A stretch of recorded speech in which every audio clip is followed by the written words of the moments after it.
So here we are. This is Delivery Notes Podcast, Episode 1.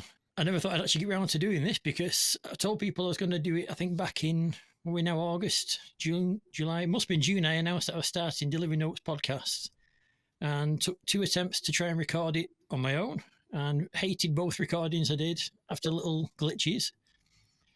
But it's here, we're getting another attempt to try and record it, this time with Ben Frechette of Cargo2Go. Hopefully this time with somebody to talk to, it'll be a bit more interesting than me just talking on my own. But we'll see what happens as we get through this. I mean, I've been at this now. It's my 12th birthday in logistics is coming up on the 1st of September. So we'll be going to our 13th year then, and I'm still learning stuff myself. Right, I think that's enough of an introduction to me and Delivery Notes. So I think we'll go over to Ben from Cargo2Go now, and you can tell us about your background. And I mean, I know the Cargo2Go name. I think you've been around, if not as long as me, longer. Yeah, definitely. Thanks, Stuart. And thanks for the invite onto your first podcast. I'd like to say best of luck with it all. And it's nice to talk to somebody who's got a good passion for the industry and wants to discuss it. So thanks for having us on. Appreciate that. You're welcome. Cargo2Go started back in 2006. It was formed by David Hoff and Gabriel Martin. They were the founders of the business, and it started off in Manchester and sort of grew year on year, strength by strength. I got involved with Cargo2Go back in probably 2010 when me and my co-director Jim Mosley took on the franchise for Leeds. And then over the last sort of, what will it be, 12, 13 years, gosh, you lose count, don't you, these tick by. That is when we sort of started to grow our Yorkshire side and we took on more postcodes within the area. And that sort of led us up to present day. So past 12 months, the company's gone through a bit of a change where we are now an EOT company. So we are employee owned. David Hoff has stepped back and Gabriel Martin. And as such, we're under a new sort of stewardship from myself, my co-directors, Jim Mosley and Rachel Gleave. And so we've had a bit of a new rebrand, a bit of a culture change and steering keeping the same values that we've always had, but looking to grow the business in a positive way. So lots of exciting things happening and it's all good at the moment. I've been following the rebrand. I mean, before I got into transport, I was call myself a designer. I was never particularly, I don't think I'd won any national awards for my design work, but I did a lot. I used to do newspapers, magazines from the late 90s. Right. And worked for a local newspaper from Preston. Yep. And design is still one of my big things I like to follow. So when I saw you read out, I thought, that's my kind of style. That I like the look you've gone for. It's modern, clean, but very nice and simple, but easy to remember. I appreciate that, Stuart. And there was quite a bit of you go through these things and these rebranding, and sometimes it can be quite taking a risk. We'd gone away from the arrows and the 2 that were quite prominent in our logo, but we simplified it, and I think we're quite pleased with that. And especially now we're an EOT, one of the main things that we wanted to factor in is that does set us apart, and that does give us a bit more something to discuss, and especially with customers as well. So when we developed our message of ownership in every mile, there is some value in that, is that all our team and all our staff do take ownership of every job and do look after things as if they were an owner, because they are owners. We're all owners in our business. So we all have a value of care that we hope sort of stands out to our customers. So far we're quite pleased with the branding and all the rest of it. The vans are looking good. So the message is looking good. We've got the new website coming out in a few weeks' time, because that's just being redeveloped at the moment. But we're quite pleased with it, how it's all come about. A bit more on the EOT, the employee-owned trusts. I mean, I've up until the last couple of years, I hadn't really heard much about this, but when people started talking about it, I thought that makes a lot of sense in business to me, because I've been at places where you've worked for the man and they make all the money and you don't really see much about it, and then eventually you end up leaving the company or moving on, having thought, I've worked there all these years and not really gained anything from it apart from a basic salary. Yeah. But I don't really know much about them, but I've Yeah, heard the basic background. And I think there's one of the things to that point, and especially the employee ownership side of thing, is straight away your train of thought goes to a monetary value and what that means to you as an employee on a monetary value type of thing. But I think you've got to remember that the business has to buy itself first. It's got to buy itself. So there's, the money side is something that is really sort of down the road, not to worry about. But I think from as far as, let's say, working in an employee-owned business, then all of a sudden your value and your opinion and what you've got to offer to the business is of high value and is of interest. So, excuse me, it might be that, instead of it just being ideas and thoughts coming from the top down, we now have boards in place where there can be open discussion about ideas for the business, about growth and things like that, that everyone can be part of and that everyone has an involvement in. And then, of course, if the company does well and the business does well, then the employees do well, and that's reviewed each time. But I'm more, I think, being in it for 12 months now, I think we've been really, really happy that you sort of start down this and it's like everything changes, but nothing changes. But to see the impact that's had on the staff in as far as what their input is now, and what their value and what their offering is, and the customers are starting to feel that as well. It's been really good. It isn't that case of a 9 to 5 anymore. There's real care goes into thing, and yeah, to work, and there's a drive there. So yeah, the model works. Yeah, I agree. The EOT is a good thing for any business. So yeah, no, we're quite proud of it. are you seeing a lower turnover of staff through this model? The people are more willing to stick around because they feel like they're more involved now. Yeah, definitely, 100%. Yeah, so yeah, again, when you do such things like this, it can be a big cultural change. There's new directors brought in, there's management reshuffles. When we came in, one of the things we were quite keen on that we wanted to do was make positive changes for all the staff. So I think speaking with all the staff, everything that we've done so far in the first 12 months, which feels like a lot, has been an improvement, even down to the desk. They've got new computers. They've got more holidays. They've got a bit more time. We've got a bit more flexibility. The structured, and they can see a growth for themselves now, not just for a room or a division or the business. They can see a pathway for themselves. So, yeah, I think there is that. I think we've retained all staff, and actually we've increased the staff by 20% so far, and we are still continuing to hire. So yeah, it's all positive at the moment. Well, with that, I mean, you must be a busy man because on top of the EOT things, obviously you've told me recently about this, all the things you've had going on. I don't even know which one to start with. We've got you've been quite involved with CX and Trusted. Yeah. And then you've had the meetings with FORS as well. So what's all this about? Yeah, this is again over the years, Cargo2Go. I think we've been very lucky and fortunate that we've worked quite closely with CX. A bit more recently with FORS, but we'll start with the CX type of thing. We've always had a good relationship with them, and we've always worked quite closely. And of late, probably the main things we've been working and helping them with is their trusted side of things, which you'll probably know about already. And looking at their secure collect that they're bringing out on CX. And well, if I just kind of jump in a second, one thing I suppose we should do for anybody who's not actually in the industry and doesn't recognise the letters CX, although for people who've been in the same day more than 12 months, I'm sure the letters CX they know is an abbreviation or an acronym for the Courier Exchange. And when you become a driver, that becomes synonymous. You know those letters anywhere you go. You'll say CX to another driver, they know instantly what you mean. But for anybody listening to this who wants to get into the industry, you are going to pick up on those letters. So right now, we're going to be saying the letter CX a lot. It means it's an abbreviation of the Courier Exchange, the biggest work sharing platform in the UK.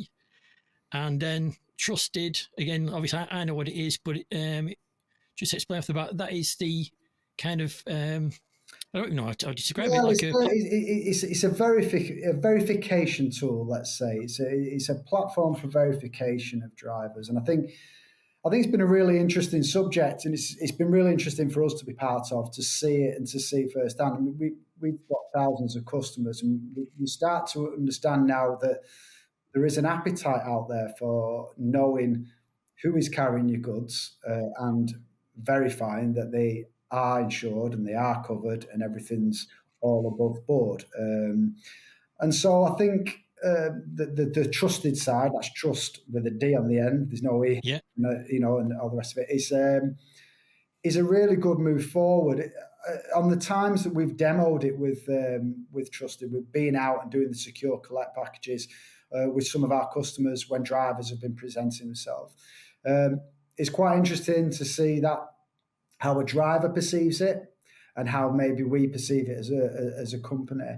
And it's been good to have conversations with drivers actually, just to get across the positive impact that this can have, rather than that initial negative thought of, oh, it's more stuff for me to do, more apps, that there's this, oh, it's Courier Exchange just wanting to get more from me and all the rest of it. And I'll be honest, that was my first, when I took a break from CX, what was it, 21, 22, somewhere around there, because I had all the stuff going at the time. I didn't really need any extra work at the time to fill in the gaps. I was working like short-term contracts with certain people, doing multi-dropping things around Manchester and Liverpool. And when I came back and they said about this Trusted, I thought, oh, is it? It seemed like it was just another form to go through to check all your boxes, for your to acknowledge your insurance and your driver's license and stuff. I thought, oh, surely that could just be part of the main thing. I didn't realize at first the level of thing it provided separately. It, from a driver's perspective, it did seem, it came across as another form filling thing we had to do, but I didn't realize how far it was going to reach in the future and what it was going to attain to. So, well, I think the first thing is to change the perception that Trusted is for Courier Exchange. If you change your perspective from Trusted is for you, so Trusted is just somewhere where you are storing your documentation. Right. Yeah. And if we make that shift in our mind and say to ourselves, do you know what? This is where I store my documentation. This is where, and again, that can be the most simplest of documentation. It can just be your driving license and your insurance. But let's take that a step further. And, as you start off in the courier industry, you buy your van, you get your goods in transit insurance, you stick your boots and high-vis on, and then off you go and all the rest of it. So, as you'll know and aware that there's more and more things coming into play, it might be that you've got your mandolin handling certificates, put them on Trusted, upload your documentation, keep it all in one place, and then you can share that information with the people, whoever needs to see it, be it Cargo2Go or any of the other companies on there, and they can see the documentation there and thing. I think this is, again, the one of the main points, and what I'm quite clear, what I'm seeing is that if a driver sees it as a good tool for for them keeping hold of their documentation, because I will get onto FORS, compliance is coming in. There's going to be no really avoiding this. The growth of the sector is going to mean compliance has to start happening. And really, we should welcome that in a good way, because all the good drivers, you're all doing it already. Everyone's doing the right thing. What we want to stop is the ones that aren't doing it right, and we're letting the side down and giving it the bad reputation. So Trusted can be helped to be the starting platform for that. If you were on a building site, you'd need CS card, your construction industry card. Just something to just show that you've got the items there. And these platforms and discussions, be it FORS or be it things, are all starting to come into place because there's an appetite for it, and that appetite is being recognised by us because it's our customers that are demanding it through. So again, it's not just doing it for the sake of doing it. It's there because there's becoming a requirement. There's becoming a need for it. No, I wish actually I had heard it the way you've just described it there right from the start when I rejoined. I mean, obviously, it didn't put me off rejoining CX. No. But nobody ever pitched it like you just said. It's I forgot what you just said now, but the way you said it's for drivers. Instead of being for CX, it's for drivers. Yeah. You're and I think if you make that change mentally in your mind, and again, so we can run this in, for example. Let's take an example of a job that happened. We have a driver coming in. He's using the new Secure Collect that's going to be launched on the Courier Exchange. And when he verifies himself at the arrival point with his QR code that's been sent through him, and it does the face recognition, we know we've contracted it to that driver. That's his name, that's his insurance, that's his registration, that's his van. It's that driver that we want to do it. But if he's passed it on to his mate Dave, who happens to be having 2 days off from painting and decorating and just in the van and do it, then he isn't going to be able to collect it. So straight away, we're eliminating that risk. Okay. But let's not view that as a negative. That all right, we stop the one man who's running 5 vans off his account and he's just letting everyone, that is something that we need to stop, because that's not just something we need to stop so Courier Exchange can make more money. That's something we need to stop because as an industry, that's a problem. There's no insurance in place. We've got cars turning up to do the job of a small van. And then again, who's the biggest sufferer here? It comes back to the good driver who does everything right, who pays everything on time, pays his membership, has his straps, has his high-vis vest, wears his PPE, has one account for his one van, and does a very good job. That's you. That's you. So again, let's not. I think the misconception all the time is that it's a grab on drivers, that it's something that's wanted off drivers. And no, far from it. This is something it's trying to figure out a solution to help drivers. And that is a key point. And I think they do, obviously the sister companies, but if you see them as separate entities and see them as something for yourself, I think you'll start to view it as a benefit and something that actually, no, this is a good thing. It verifies that I'm a good driver. I take care. I'm pride in what I do. I take pride in what I do. And again, it happens on the Courier Exchange. Companies use the feedback system. Be under no illusion, we definitely do. If we're looking on there, if your feedback is poor or whatever, for instance, we're making a decision, and we're going to make a decision based on who's quoting on the jobs, and it's going to go like that. If we have a trusted tick at the side of it, that's going to help to influence our decision. So it's just that sort of change around that. And again, we're getting into a thing. I think with the facial recognition, it can feel a bit crikey. We're going into this, but again, we're in this world now. It feels that way to it. I mean, I every week now, I'm amazed at the advances in technology and what's happening. But it's going that way.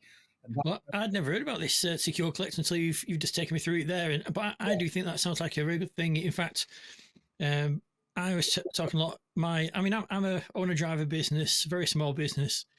I do all my work myself. I don't have anybody working for me. If I do ever need to sell a job on of my own, it goes to one of the platforms that I'm on. But my dad, who's now 80, he likes to come out with me a lot in the van, and he helps out a lot. He's been doing it ever since I started. So he was obviously 68, 69 when we first started this, and he used to come out, but he's still doing it now at 80. Right.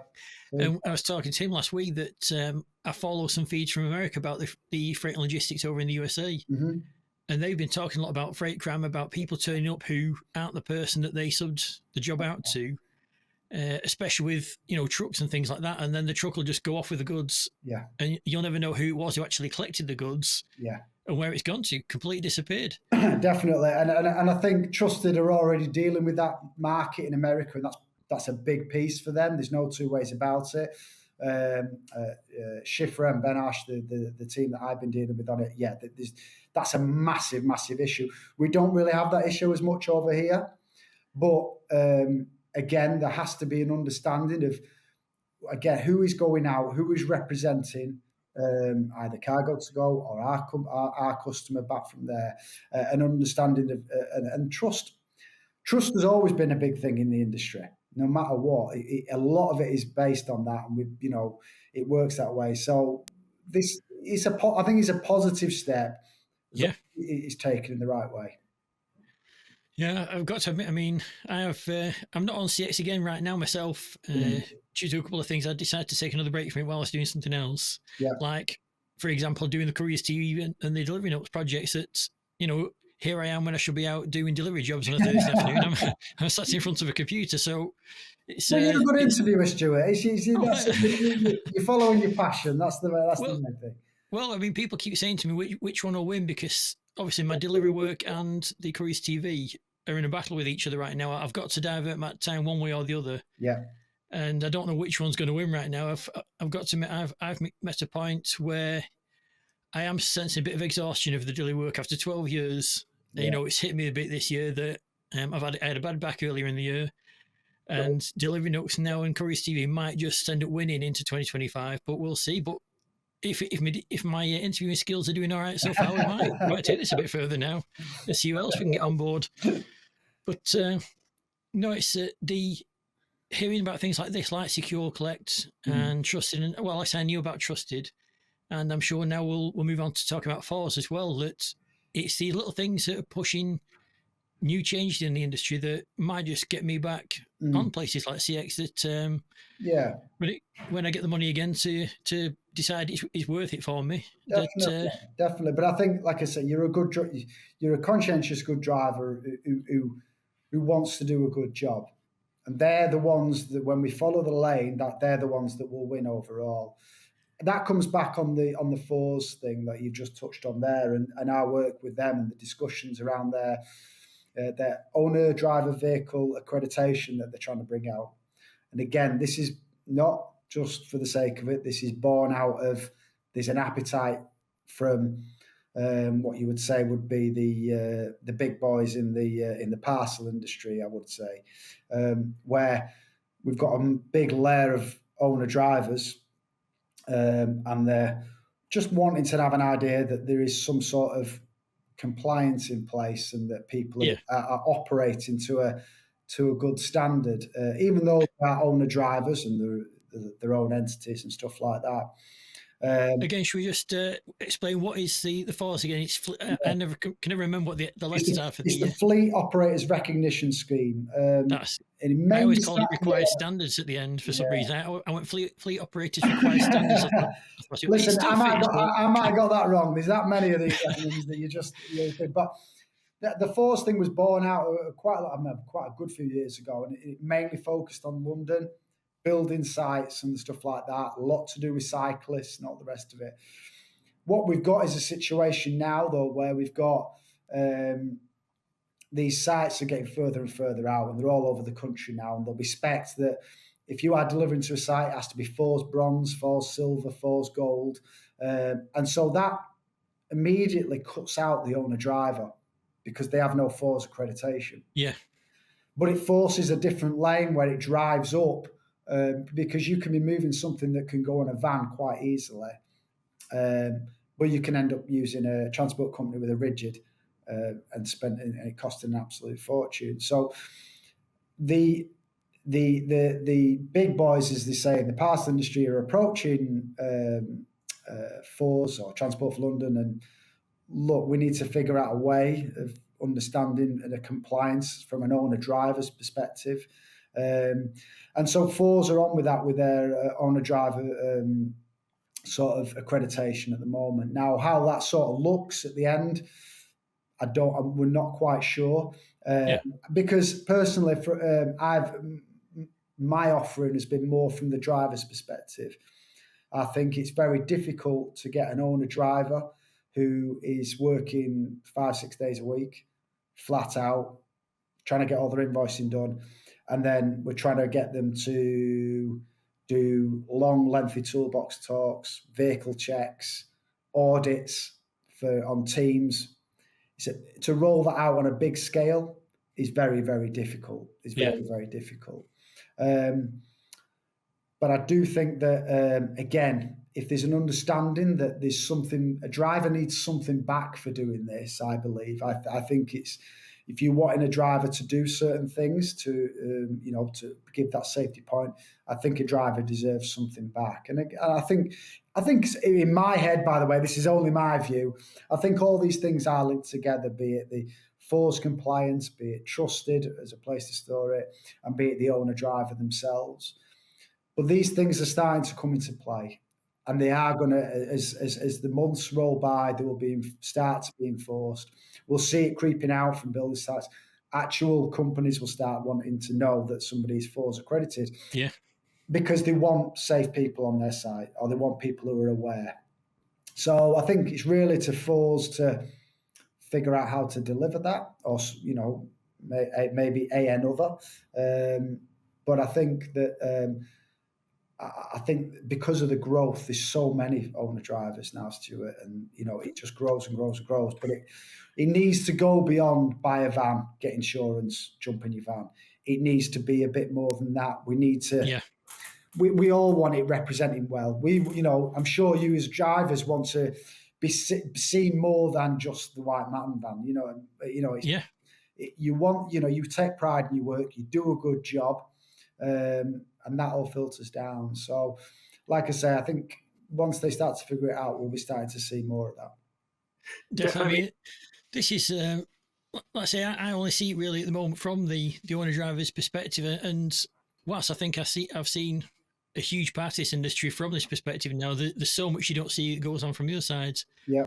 But yeah, I think that's part where my burnout's coming this year is, I've been doing this for so long now, doing it all right. I've been ticking all the boxes that I've seen needed to be ticked and keeping the van in good order. I have all the high vis. I mean, I was quite pleased the other week when I can't remember what the site was I turned up at, but the guy on the site there says, "Oh, you won't have hard hats in that, will you?" And open the seat. Under my seat is my two hard hats for me and my dad. Brilliant. And off we go. You've got everything covered there. We've even got the eyewear in the glove box. You've got everything for because I've been there and seen pretty much every site. Definitely. The only one I've never managed to have ticked because I went to a site in Derbyshire, I think it was, and they told me you have to have orange high vis, not yellow high vis, right, to get on their site. Luckily, they had some spare ones in their office. Yeah. But I thought, I've never heard of that before, that you have to have a particular colour high vis to access the site. I think it's railways usually. I think railways usually specify. I'm guessing a bit more, but I always thought. It could be, but this was... I can't remember what they dealt with. It was some kind of... I think it was chemicals, but what I was delivering was some carbon plates or something. They were only like the boxes themselves. I'm guessing less than 20 kilos, but they were pallet-sized boxes. Yeah. So it was three pallet-sized boxes, very lightweight. But you had to back onto the bay and have the stop sign put in front of your van, and you weren't allowed to, you had to take your keys out. I thought, I get this for trucks, but I've never seen it done for vans before. Yeah. I've reached a point where I thought, we're ticking all these boxes, but am I being undercut? Is things happening around me because people are just going out and doing it cheaper than me? Because there's just diving in the van, getting the job done, undercutting me a bit on price because they haven't spent as much or bothered following all the regulations that I've tried to follow. And is that why I've just found this last year tougher than ever before? I think that's a real fair point. Is it a race to the bottom on rate every time, and where's that going to end? I think that it's a difficult question, but I think there's some clear things. Like I said earlier, there's a driver will stand out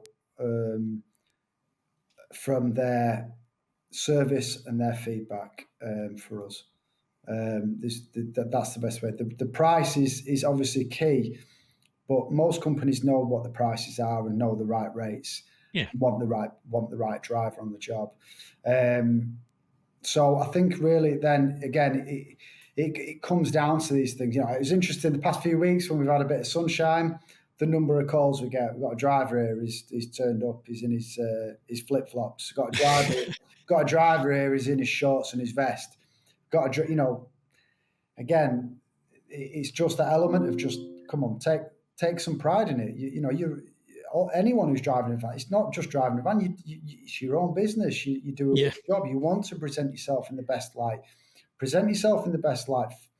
Put yourself in our shoes and put yourself in the customer's shoes. But I think it's very hard to change let's say the driver's mind that all companies just race to the bottom and try and get rid of a job at the lowest rate. But I can tell you that isn't the case. Yeah, we keep an eye on rates. There's no two ways. All companies are going to. And I think as well, companies are just as switched on to what things are costing as much as drivers are. Yeah. You know, and I don't mean that thing because companies also have costs. I think there's that thing sometimes that it's just like, oh, they're just these companies that are just take. Well, to get our business and to do what we have to do, we have to invest a lot of money, and we spend a lot of money, and we do what we have to do to win the business on. We have our own fleets, we have our own drivers, we have our own, you know, all these things.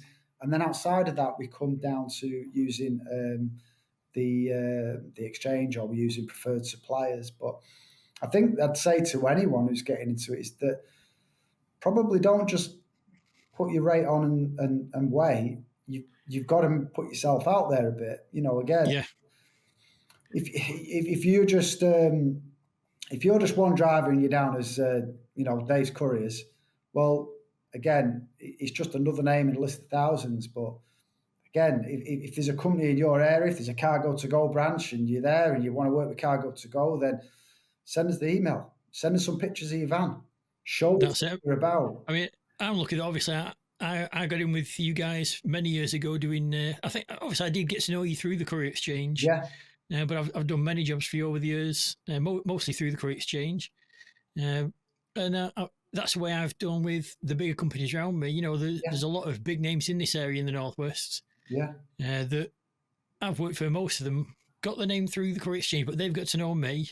And then, you know, they will call me out of not having to, you know, wait for jobs to be posted on that. I've done things that they'll just call you, especially getting nearer the Christmas. Yeah.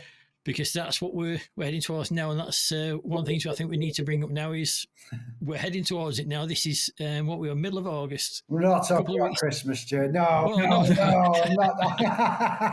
not Christmas literally itself, but the busy season. Yeah. And so we've got a couple of weeks till the kids go back. I'm noticing from my customers right now, and the people I usually work with, that it is the bottom. Now we're going to hit the bottom for levels at the moment. It's gone pretty quiet around here lately. But it'll bounce now, and once we start, I think usually 2 weeks before schools go back, is when it starts to, you see that little like 10% more, 10% more, 10% more each week as it climbs. So the work levels are going to increase, and more drivers are going to start coming back into the industry. One to perhaps either left it previously or hear about courier work and think that's for me this year. I'll get into the industry.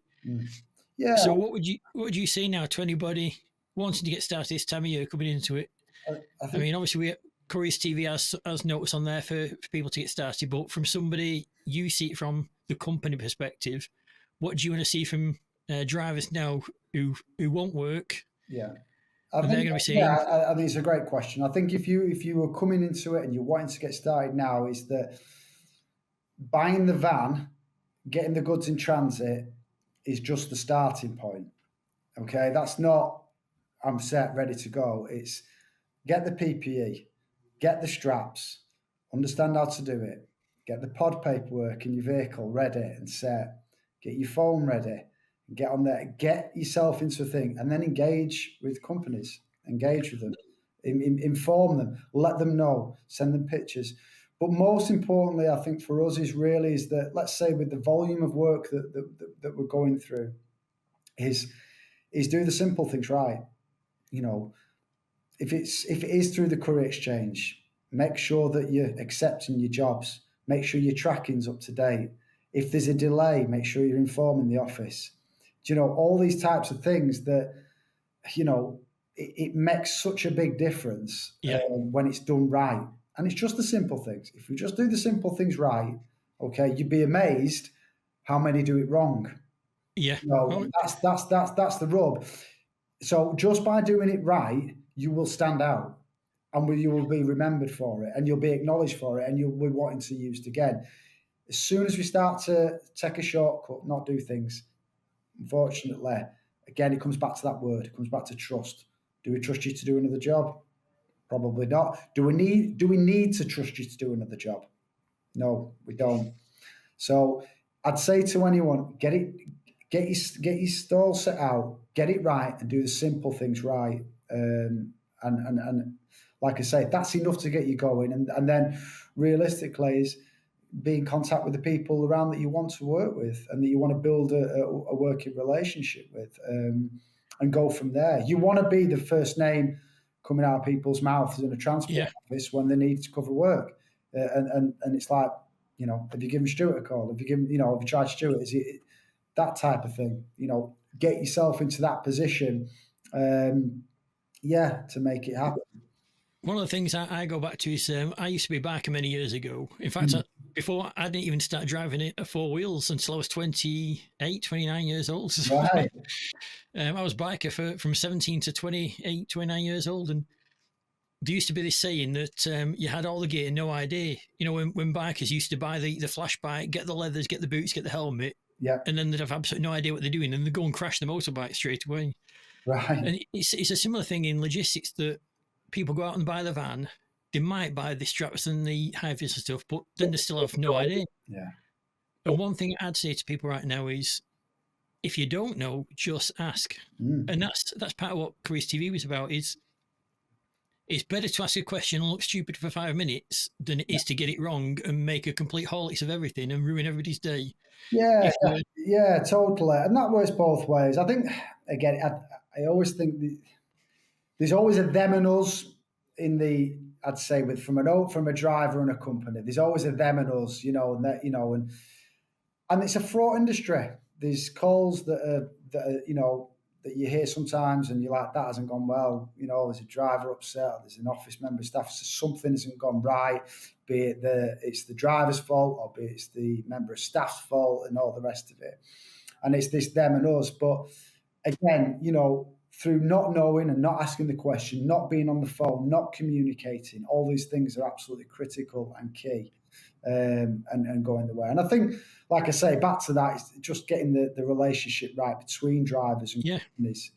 Again, remember, the work that is going onto the exchange, understand that, treat the company like a customer. As if they were a direct company.